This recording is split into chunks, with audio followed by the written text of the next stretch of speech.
Voici l'apparition la plus célèbre de France. L'apparition de l'Immaculée Conception à une jeune fille de 14 ans, Bernadette Soubirous. La scène se déroule dans le sud de la France, à une trentaine de kilomètres de Tarbes, à la lisière des Pyrénées, dans une toute petite ville nommée Lourdes. 3 petites filles jouent près de la rivière qui traverse Lourdes, le Gave. Elles ramassent des brindilles et du bois pour le revendre. L'une d'entre elles, Bernadette, est attirée par un vent mystérieux. Elle observe qu'un buisson bouge anormalement. C'est alors qu'elle voit une dame de lumière dans un des creux de la grotte de Massabielle. Nous sommes le 11 février 1858, soit 12 ans après les apparitions de la Salette. Bernadette tente d'en parler à ses parents qui ne vont pas la croire, mais qui en plus lui demanderont de garder le silence. 3 jours plus tard, le dimanche 14 février, Bernadette voit de nouveau l'apparition. La dame de lumière est toujours silencieuse. Bernadette s'agenouille et prie le chapelet. Le jeudi 18 février, lors de la 3e apparition, Bernadette présente à la dame une écritoire et lui demande d'écrire son nom. La dame lui répond « Ce n'est pas nécessaire ». C'est lors de cette 3e apparition que la dame prend la parole pour la première fois. Et elle ajoute « Je ne vous promets pas de vous rendre heureuse en ce monde, mais dans l'autre. Voulez-vous me faire la grâce de venir ici pendant 15 jours ?» Cette phrase « Je ne vous promets pas de vous rendre heureuse en ce monde, mais dans l'autre » appelle en moi beaucoup d'interrogations. La Vierge ne peut promettre de rendre heureuse ici-bas? Puis elle parle d'un autre monde, mais quel est-il? Un autre espace-temps? Le paradis? Mieux, la dame convoque Bernadette en lui donnant rendez-vous. Au total, Bernadette voit la Vierge non pas 1, ni 2, ni 3 fois, mais à 18 reprises. Lors de la 6e apparition, la Vierge apprend une prière à Bernadette qui va la laisser dans une immense tristesse. Cette fois, plus d'une centaine de personnes l'entourent, mais seule Bernadette voit la Vierge. Nous verrons d'ailleurs que pour toutes les apparitions, c'est la Vierge et elle seule qui choisit à qui elle veut se montrer. À la fin de l'apparition, Bernadette commence à subir les interrogations de la police, et en particulier du commissaire Jacomet, qui souhaite que tout cela cesse. L'apparition revient le mardi 23 février, face à Bernadette, elle-même entourée de 150 personnes. À ce moment, la Vierge révèle un secret à Bernadette. Nous ne le connaîtrons jamais. Le 24 février, pour la 8e apparition, la dame prend à nouveau la parole. « Pénitence, pénitence, pénitence. Vous prierez Dieu pour les pécheurs. Allez baiser la terre pour la conversion des pécheurs. » Le jeudi 25 février, lors de la 9e apparition, la dame dit à Bernadette « Allez boire à la fontaine et vous y lavez. » Puis elle ajoute « Vous mangerez de cette herbe qui est là. » Bernadette creuse à l'endroit où la dame lui a ordonné. Une source jaillit. Bernadette raconte « Elle me dit d'aller boire à la source. Je ne trouvais qu'un peu d'eau vaseuse. Au 4e essai, je pus boire. Elle me fit également manger une herbe qui se trouvait près de la fontaine. Puis la vision disparut et je m'en allais. » Devant la foule qui lui demande « Sais-tu qu'on te croit folle pour faire des choses pareilles ?»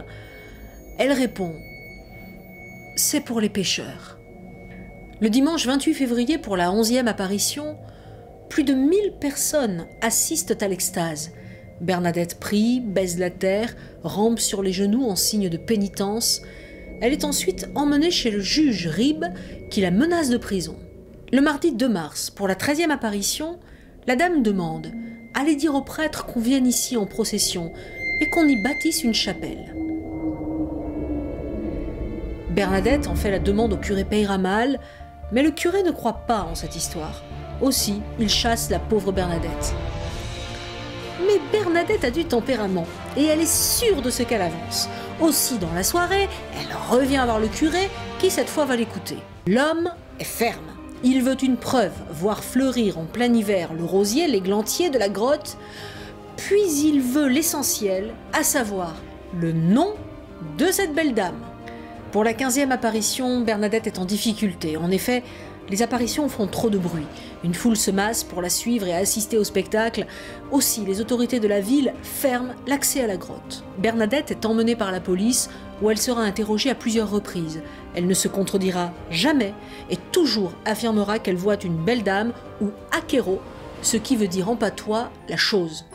Bernadette subit de nombreuses pressions par ses parents, la foule, mais aussi par la police, pour qui elle devient une perturbatrice à l'ordre public. Les gendarmes, tout comme une partie du peuple, la nomment la folle. Le 25 mars, Bernadette revient à la grotte pour la 16e apparition, comme le lui a demandé l'abbé Peyramal. Bernadette demande son nom à la dame, et ce qu'elle va lui répondre va clouer le bec des autorités. Bernadette raconte. Elle leva les yeux au ciel, joignant en signe de prière ses mains, qui étaient tendues et ouvertes vers la terre, et me dit « Que soy era Immaculata Conception ». Je suis l'Immaculée Conception. Bernadette ne comprend pas la réponse de la Vierge. L'Immaculée Conception, qu'est-ce que cela veut dire? Si elle ne connaît pas ces mots, peut-être le curé, lui, saura décrypter. Tout le long du chemin, elle répète sans cesse « Que soy era Immaculata Conception ». Bien entendu, lorsque le prêtre entend l'identité de la dame, il ne peut que donner du crédit au dire de Bernadette. Elle qui n'a pas d'instruction, elle ne peut avoir inventé cela. L'Immaculée Conception est en 1858 un dogme nouveau dans la religion catholique qui fut proclamé 4 ans auparavant par le pape Pie IX. Bernadette ne pouvait pas comprendre cette expression. Elle déclara même « Je suis bien contente, j'ai fait ma commission ». Si Bernadette fut menacée d'emprisonnement, traitée de menteuse, de folle, pourtant, elle est sûre de ce qu'elle voit et ne démentira jamais.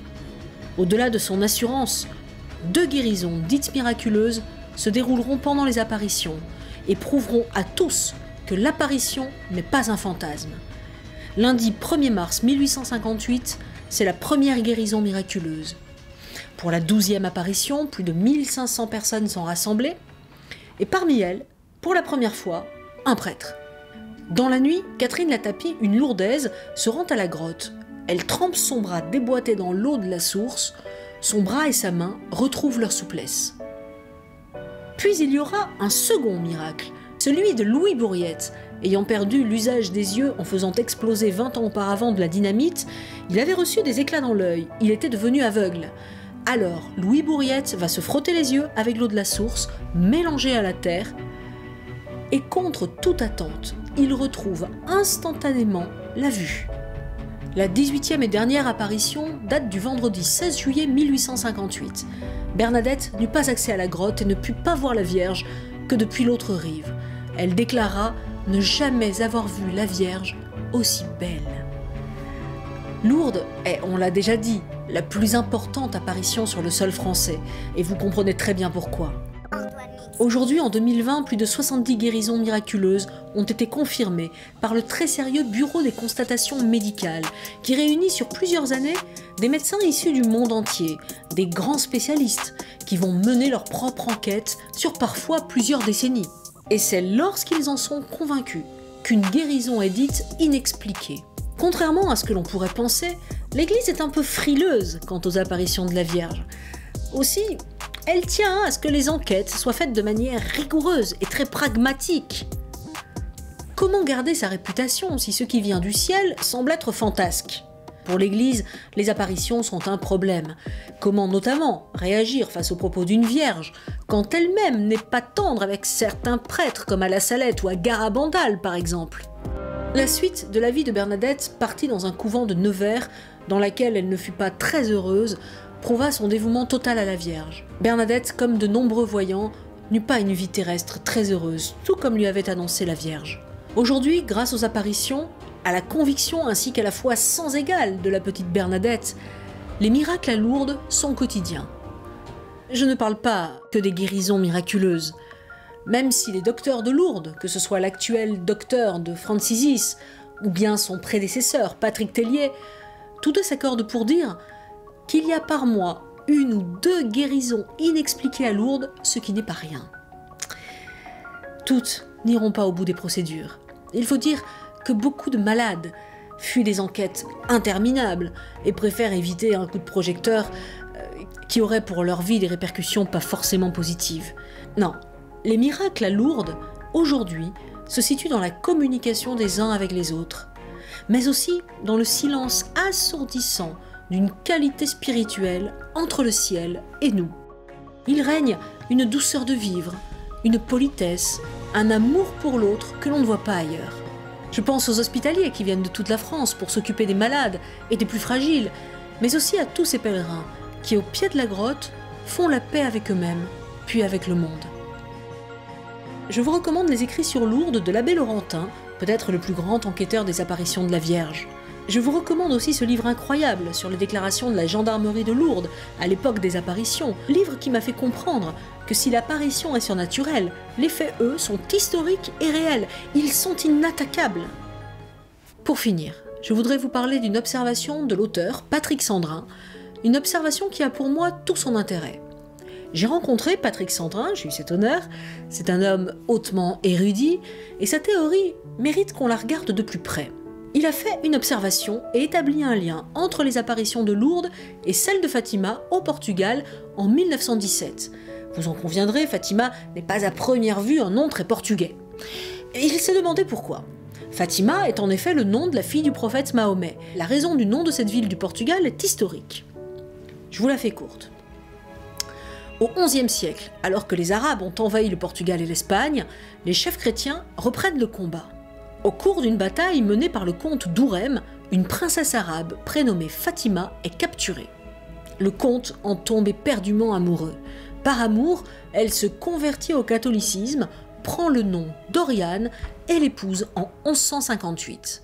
C'est en hommage à cette princesse convertie que la localité aurait été baptisée de son prénom musulman, Fatima. Et vous allez voir quel est le lien avec Lourdes. En 780, les Arabes envahissaient les Pyrénées et occupaient Lourdes avec son château fort. Alors Charlemagne envoya ses garnisons à Lourdes pour faire le siège et affamer l'occupant sans détruire la ville de Lourdes. Pour ce faire, aidé par son évêque, il propose à Mira, le chef arabe, de se rendre non pas au souverain, non pas à Charlemagne, mais à la reine des cieux, la Vierge Marie. Il négocia avec le chef musulman et lui dit « Je comprends bien que tu ne veuilles pas te soumettre à un roi de la terre, mais je te propose de te soumettre à la très sainte Vierge Marie, Mère de Dieu. Ainsi, tu pourras garder la ville de Lourdes, mais en rendant tes armes et en devenant un prince pacifique de la très sainte Vierge Marie. » Mira, le chef musulman, fut tellement impressionné par la proposition de Charlemagne et de l'archevêque Tilpin qu'il se convertit et transforma Lourdes en ville mariale. C'est lui, d'ailleurs, qui l'aurait appelée Louerda, ou Rose en langue arabe. Pour Fatima comme pour Lourdes, l'histoire se répète. Il est question de conversion. Peut-être est-ce une piste, un simple hasard, je ne le sais pas, mais il faut avouer que l'histoire est étonnante. Pour ma part, ce que je veux retenir du message de Lourdes, c'est l'appel à la prière et à la conversion des pécheurs. Lourdes porte un message de paix universelle, d'humilité et de confiance, bien des valeurs qui feraient du bien à notre monde actuel. Allez à Lourdes. Et comme le disait Bernadette à tous ceux qui doutaient, je suis chargée de vous le dire, pas de vous le faire croire.